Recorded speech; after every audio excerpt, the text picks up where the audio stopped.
Welcome to the Specialty Perfect Buoyancy.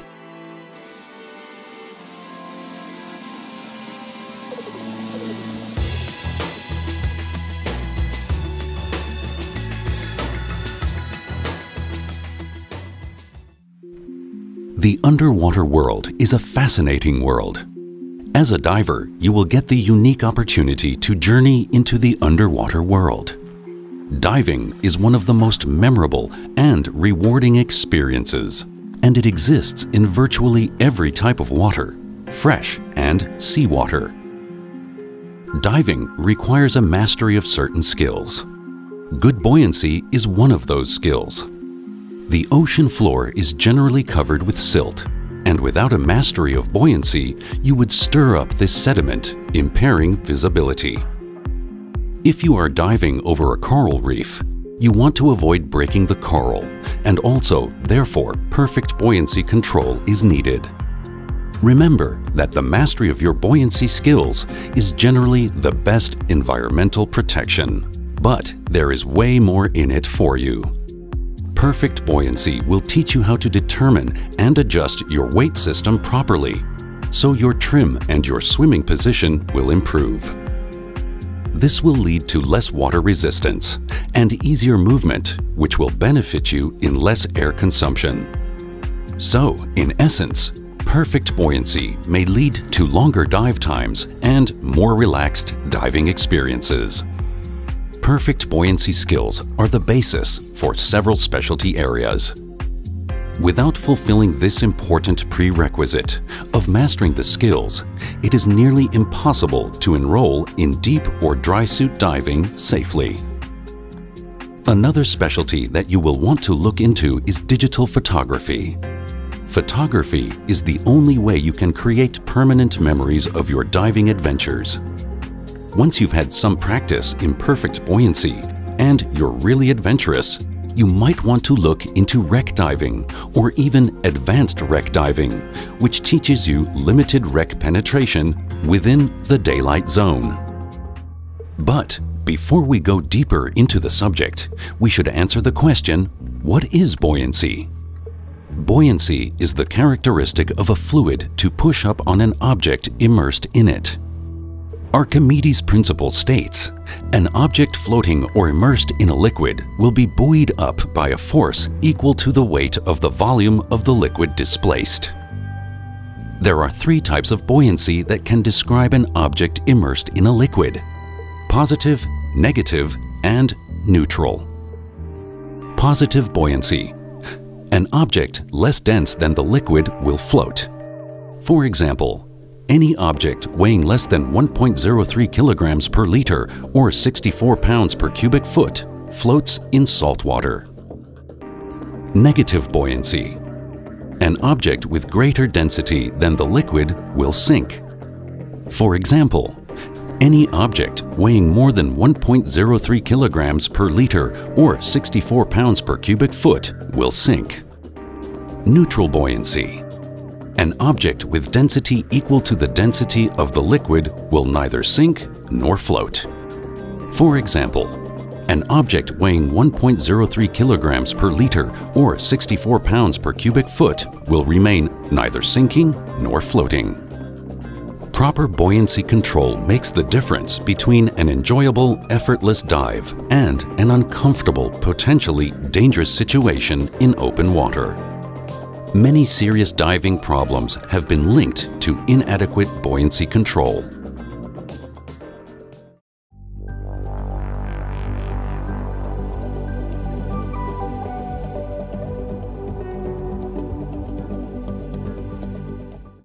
Buoyancy characteristics during a dive are determined by our body shape, but mainly by our equipment. Therefore, let us look at the different components of your total diving system and the characteristics which have an influence on buoyancy. Type and thickness of the exposure suit, amount of weights, buoyancy control device, tank volume and material. When you dive, you need thermal protection to keep you safe and comfortable. Just as you need appropriate clothing for different temperatures and activities on land, you also need appropriate protection for different diving situations. Maintaining body temperature in water is a serious factor while diving. While air is an excellent insulator for blocking heat transmission, water is an excellent conductor. Water absorbs body heat 25 times faster than air. The body's primary responsibility is to keep the brain and torso warm. If the body can no longer do that, a phenomenon called blood shunting occurs, slowing circulation to the outer extremities of the body. And while that may be fine on the surface, that is not good underwater. As depth and pressure increases, so does the nitrogen in your bloodstream. So, in order for you to have proper absorption and elimination of nitrogen, you need to remain warm throughout your dives. How do we solve this issue? It's very easy. The answer is thickness, fit, and seam integrity of your exposure suit.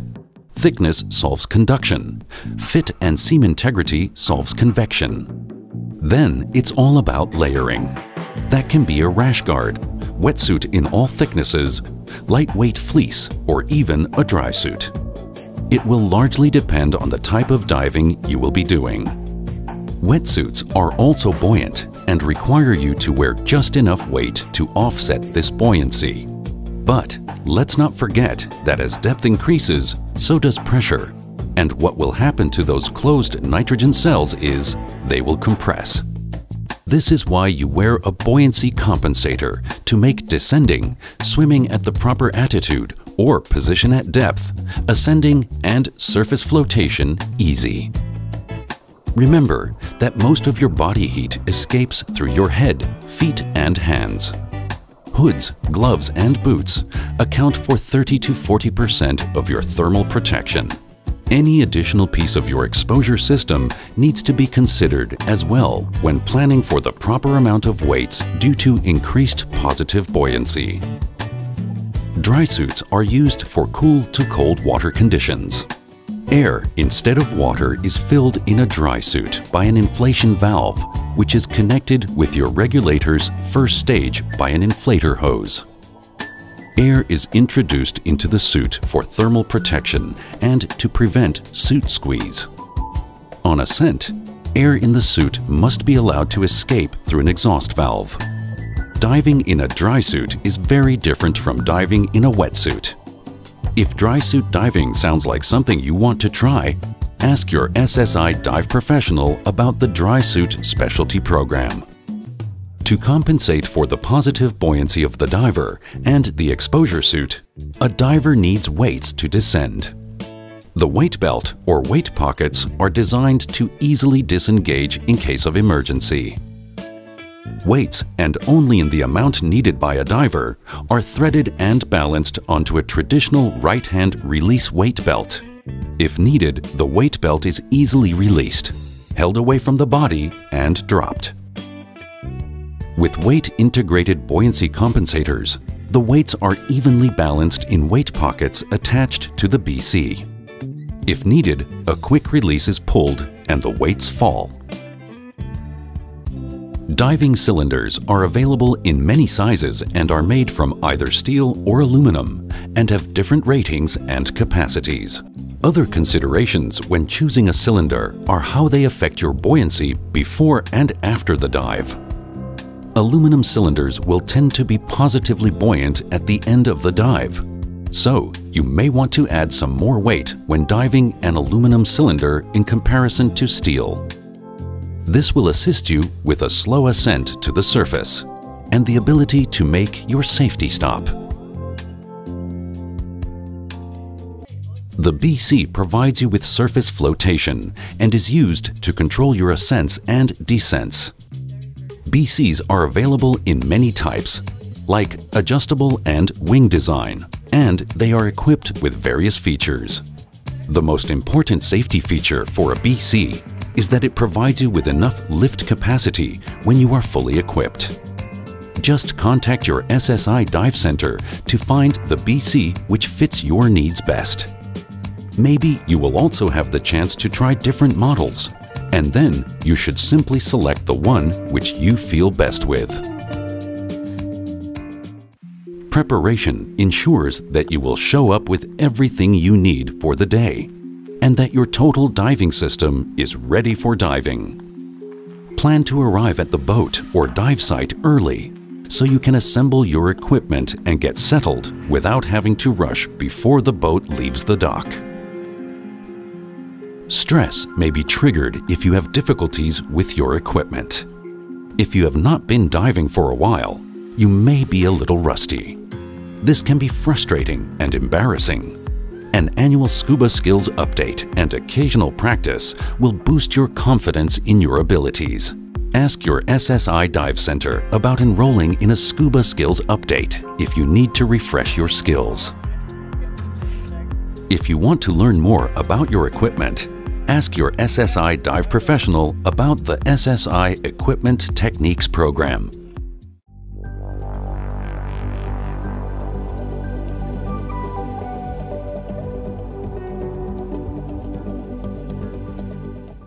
No matter what type of weight system you choose, it should be adjusted to fit you properly.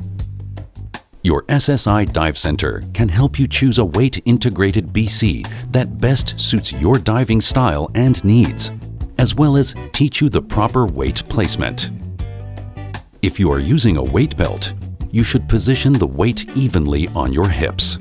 Hold lead weights in place with weight keepers or by twisting the belt through the weight. When trimming the belt to the appropriate length, leave enough space on the end so the belt is easy to release and can be adjusted over various suits. Also, when using a weight-integrated BC, make sure that the weight is equally balanced on each side. Many weight-integrated BCs are also equipped with counterweight pockets, which allows you to place part of the weights on your back near the cylinder. Simply check various configurations during different dives and find out which weight distribution provides the best balance and swimming position for you.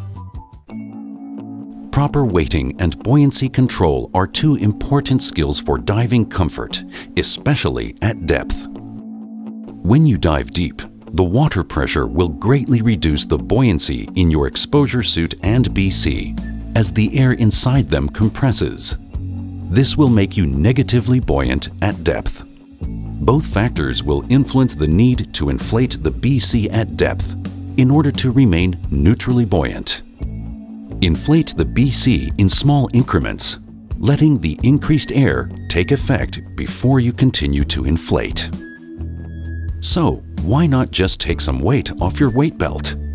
The problem is, although you may be negative at depth, as you surface with lower cylinder pressure, you become positively buoyant, sometimes too buoyant to make a normal ascent or to stop for a safety stop.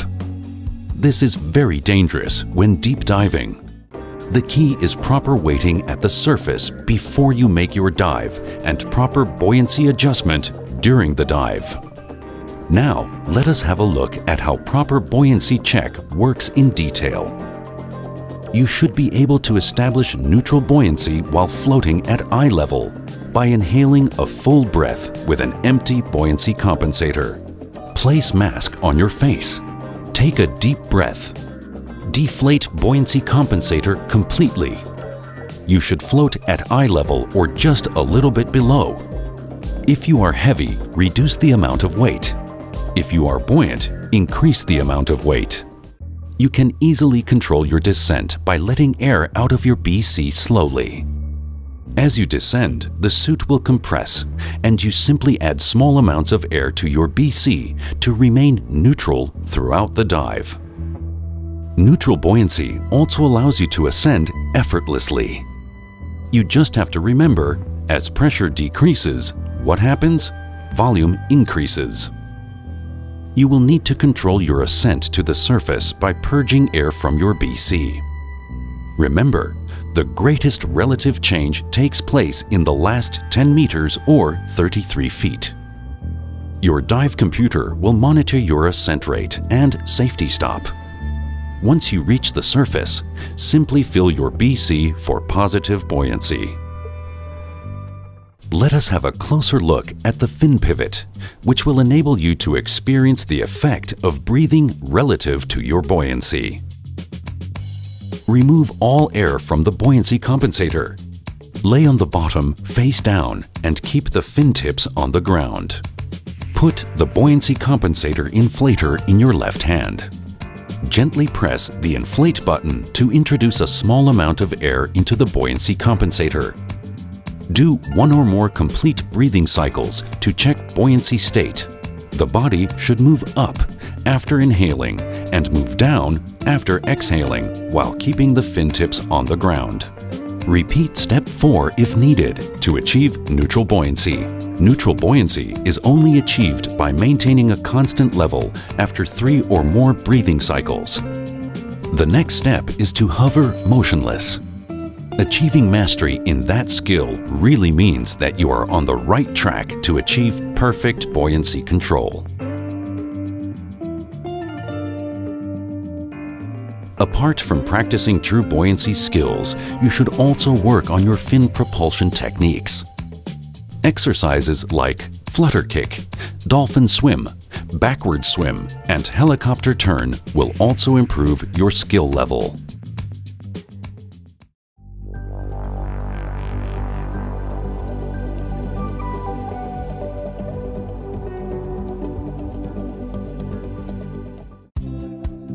The surface interval or the end of a diving day are a great time to log your dives.